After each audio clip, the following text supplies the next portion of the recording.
The topic that we want to explain in topic 2 are converse, contrapositive, and inverse, law of logic, and rule of inference. In topic 3 are forward-backward method, mathematical induction, and the contradiction method.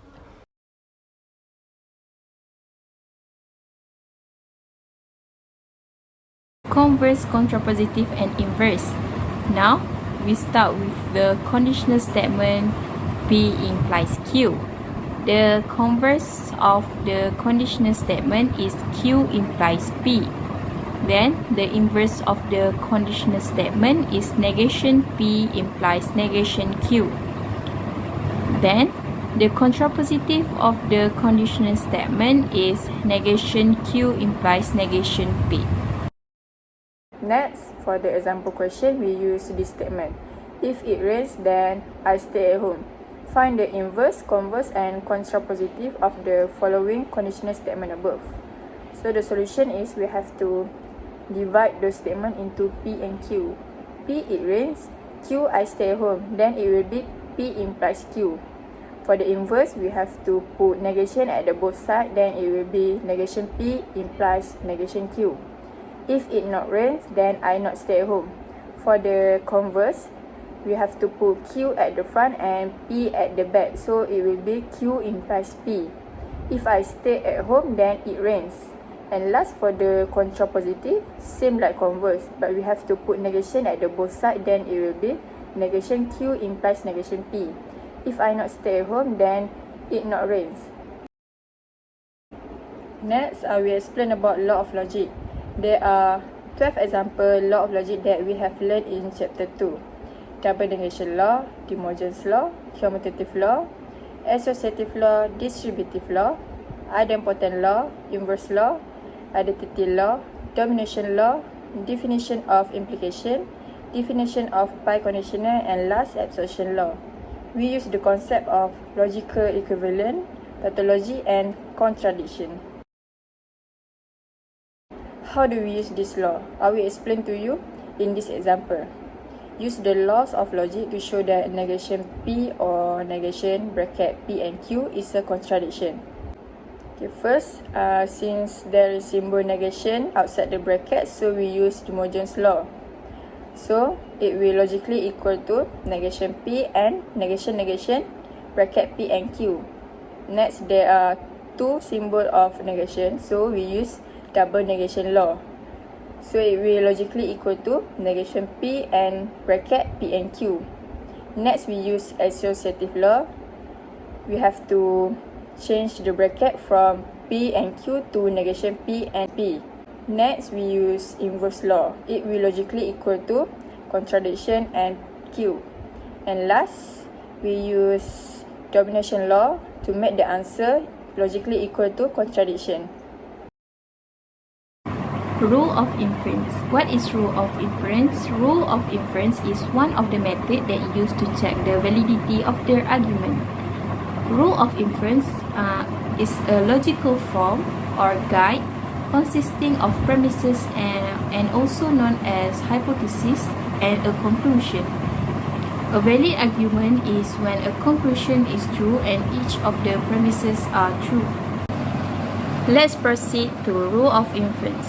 Rule of inference is basically similar with law of logic but has some addition. Okay, first, modus ponens. Modus ponens allows one to eliminate the conditional statement from a logical proof.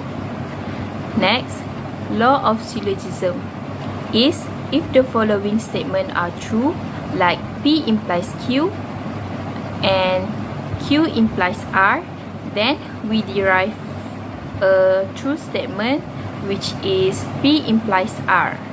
Next, modus tollens is an application of general truth that if the statement is true, then it is contrapositive. Next, rule of conjunctive is adding two statements with the connector and. Next, rule of disjunctive syllogism is having a disjunctive statement for one of its premises. Next, rule of conjunctive simplification is eliminate one of the sentences where the main operator is and. Next, rule of disjunctive amplification is adding statement with the connector or. Next, law of contradiction is the law that a proposition cannot be both true and false, so that the method of proof is assume it is false, used as additional premises to produce contradiction, so we can conclude the assumption is false. There are examples of the question which is use the rule of inference to establish the validity of the argument. Okay, first we have to list the premises, which is first step is P implies Q is premise. Second step, negation P implies R is also premise. And third step is R implies S is also premise. The first step is we use law of syllogism from step 2 and step 3. Then we get negation P implies S. For the fourth step, we use contrapositive from step 1, which is P implies Q. We get negation Q implies negation P. The sixth step is we use the law of syllogism from the step 4 and step 5. Then we get negation Q implies S. So we can conclude that the argument is valid because the conclusion is true.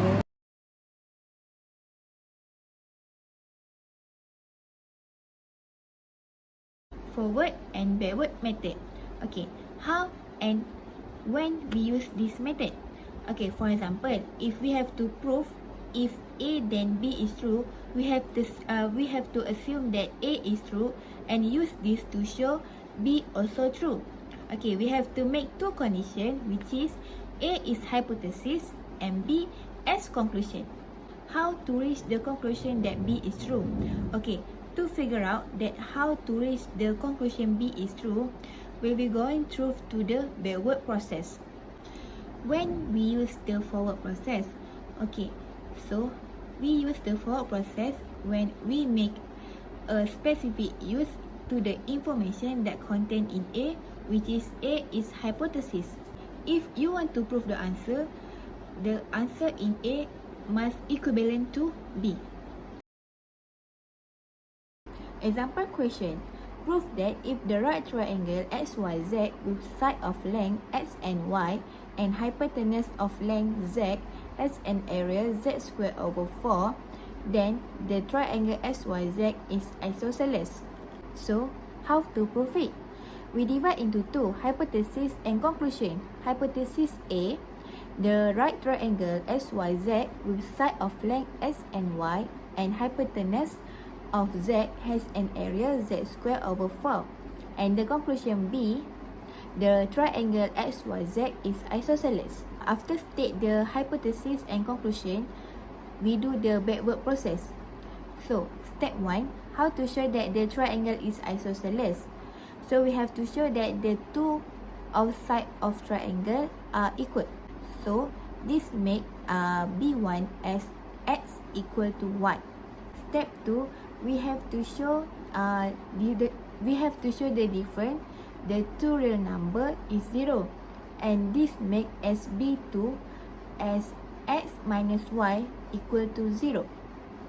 After the backward process, we go through to the forward process. The aim is to link up with the last statement of the backward process, which is B2 equal to x minus y equal to 0.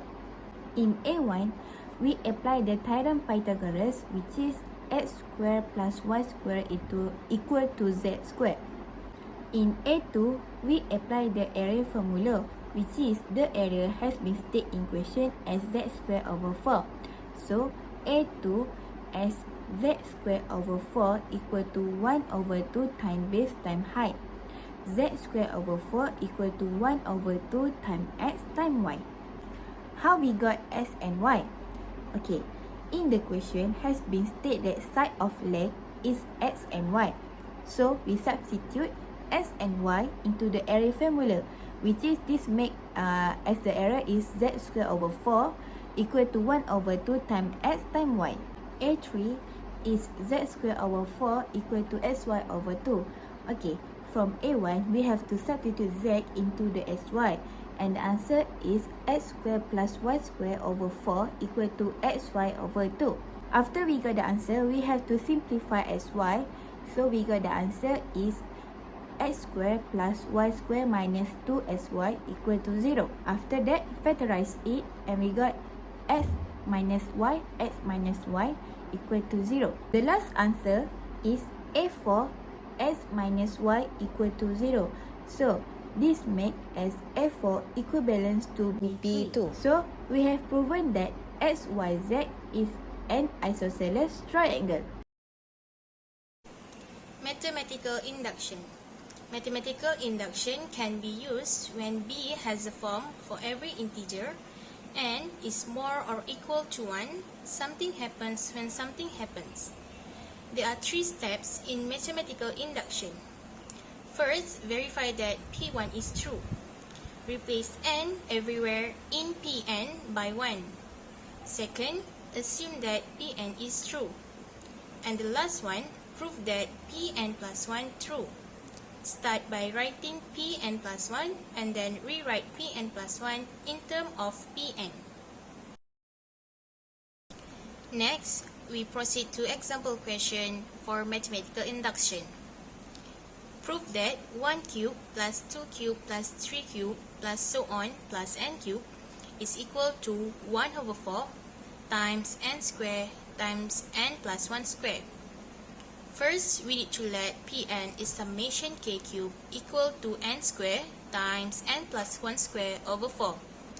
Then, show that P1 is true. We need to substitute 1 into n. For left hand side, P1 is 1 cube and the answer is 1. For right hand side, P1 is 1 square times 1 plus 1 square over 4. Then the answer is 1. Therefore, P1 is true. Then, we need to assume that Pn is true, which is Pn is summation k cube equal to n square times n plus 1 square over 4. And the last one, show that Pn plus 1 is true. For right hand side, Pn plus 1 is equal to n plus 1 square times n plus 1 square over 4. After simplify, we can get the answer is n plus 1 square times n plus 1 square over 4. For left hand side, n square times n plus 1 square over 4 plus 4 times n plus 1 square over 4. After simplification, the answer will be n plus 1 square times n plus 1 square over 4. Here we can see that the answer for left hand side and right hand side is same. Therefore, Pn plus 1 is true. The contradiction method. When to use this method? We can use this method when the statement, which is not B, gives some useful information. How to use this method? First, in proving by contradiction. Assume that A is true and B is false. Then, using the information in the forward process and reach a contradiction. Example question. If n is an integer, n square is even, then n is even. So, how to solve this question using contradiction method? So, the first is we have to divide into 2. Conclusion and hypothesis. So hypothesis A is n square is even and conclusion B, n is even. From B, we make A1 is n is odd. We assume that A is true and B is false, but not B is true. From A1, n is odd. We apply the odd formula in A2, which is this make A2 is 2k plus 1, k element to z. So, we know that n is equal to 2k plus 1. So, from A, we substitute the same formula into the n square. And we got 2k plus 1 square. And the answer is 4k square plus 4k plus 1. After that, we factorize it. So A3 we got n square equal to 2 bracket 2k square plus 2k bracket plus 1. And this make B as 2k square plus 2k be element to Z.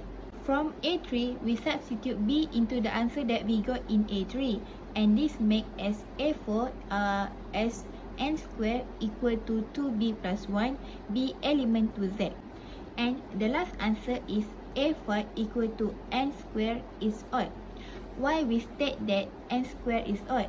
Because from equation that we got in A4, which is 2b plus 1, if we substitute b into the any real number, we got the odd number answer. And this make A5 is contradiction with A. Conclusion for chapter 2, which is logic, is study of whether an argument is valid. There are two methods we can use to prove, which is law of logic and rules of inference. For chapter 3, which is proof, a mathematical proof is a valid argument written in mathematical language. Some of the argument method is forward-backward method, mathematical induction, and contradiction method.